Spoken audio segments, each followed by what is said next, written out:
नमस्कार दोस्तों, आज हम कक्षा 10 का विज्ञान का पेपर सॉल्व करेंगे जो आपके अर्धवार्षिक पेपर में आने वाला है। इसमें समय रहेगा अपना 2.5 घंटे और पूर्णांक रहेगा अपना 80 अंक का। इसमें निर्देशांक दिए जो आपने त्रैमासिक पेपर दिए थे उसी के अनुसार आपके निर्देशांक दिए जाएंगे। यहाँ पे सभी प्रश्न अनिवार्य है। प्रश्न क्रमांक 1 से 4 तक के लिए अंक 8 अंक के यानी से इसे बोलते हैं सही जोड़िए, सही विकल्प पर के स्थान वगैरह आते हैं ना। ये प्रश्न 1 देखेंगे अपन, सही विकल्प। इसमें एक अभिक्रिया दी गई है, उस अभिक्रिया को बताना है। ये अभिक्रिया किसकी है, मतलब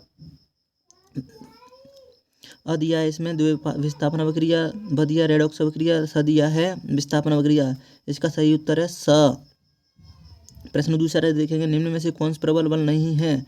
इसका उत्तर है ब H2CO3। वक्र की क्षरण इकाई कहलाती है नेप्रोन।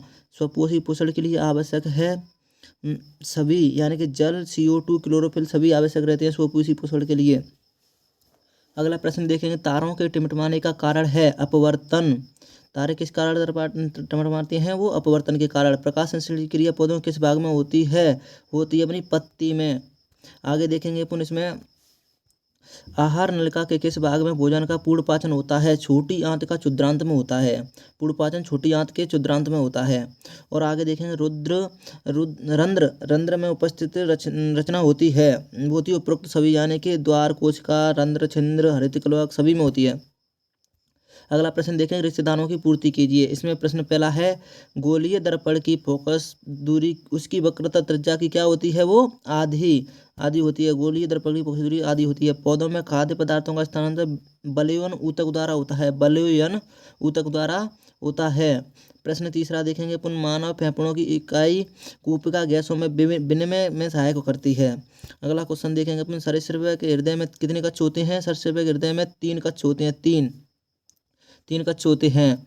आगे देखेंगे अपन इसमें अगला प्रश्न, लोहे में जंग लगना संचरण क्रिया का उदाहरण है। आगे देखेंगे, ऐसी अभिक्रिया जिसमें दो से अधिक अभिकारक संयुक्त होकर एकल ऊतक का निर्माण करते हैं उसे समूह अभिक्रिया कहते हैं। दो तंत्र का कोशिका का संगम स्थल सिर्फ कहलाता है। प्रश्न 8वां देखेंगे, प्रतिवर्ती क्रिया का नियंत्रण मस्तिष्क के मुखगण भाग में होता है। प्रश्न तीसरा देखेंगे, इसमें प्रश्न तीसरे में दिया है सही जोड़ी देखेंगे अपन।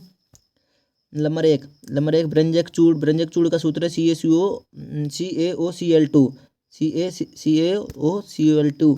प्लास्टर ऑफ पेरिस का सूत्र है CaSO4 सही जोड़ी अपनी। जिप्सम का देखिए इधर, ऑक्जेलिक अम्ल, सिरका, फेरस सल्फेट, सिल्वर क्लोराइड, आप मिला लीजिए इनको, ग्लूकोज।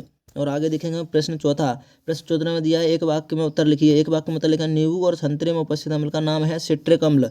कौन सा अम्ल है ये, सिट्रिक अम्ल। प्रश्न 2 के उत्तर देखेंगे। नंबर 2, शुद्ध जल में हाइड्रोजन आयनों की सांद्रता कितनी होती है, 10 ml।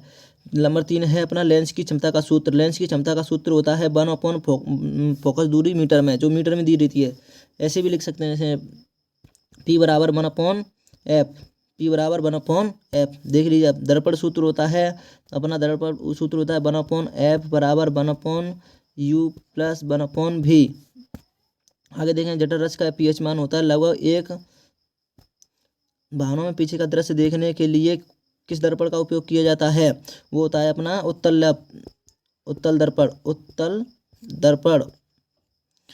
दर्पण। आगे देखेंगे, प्रतिमा की ऊंचाई एवं बिंब की ऊंचाई का अनुपात कहलाता है आवर्धन कहलाता है। आगे देखेंगे अपन, ऐसा लेंस जो प्रकाश की किरणों को एक बिंदु के केंद्रित करता है उसे अवतन कहते हैं। ऐसा लेंस जो अवतल लेंस कहते हैं। अगला प्रश्न देखेंगे अपना, प्लास्टर ऑफ पेरिस के 2 उपयोग लिखनी है और इसका अथवा भी दिया है उदासीनीकरण अभिक्रिया का एक उदाहरण लिखिए। प्रश्न 6वां देखेंगे अपन, उदासीनीकरण अभिक्रिया यानी ऑक्सीकरण अभिक्रिया का एक रासायनिक नाम है। द्विविस्थापन अभिक्रिया का एक नाम। आगे देखेंगे अपना प्रश्न 7वें में दिया है परावर्तन के नियम। प्रश्न 8वां, रक्तदाब। आप जल्दी नोट कर लीजिए आप और लिख लीजिए इसे जल्दी। हमारे शरीर में वसा का पचन कैसे होता है। आगे देखेंगे, प्रश्न 10वां दिया है अपना। प्रश्न 10वें में दिया है संयोजन अभिक्रिया। प्रश्न गिरा कौन कौन से दर्पण में आपका सीधा प्रतिबिंब बन सकता है।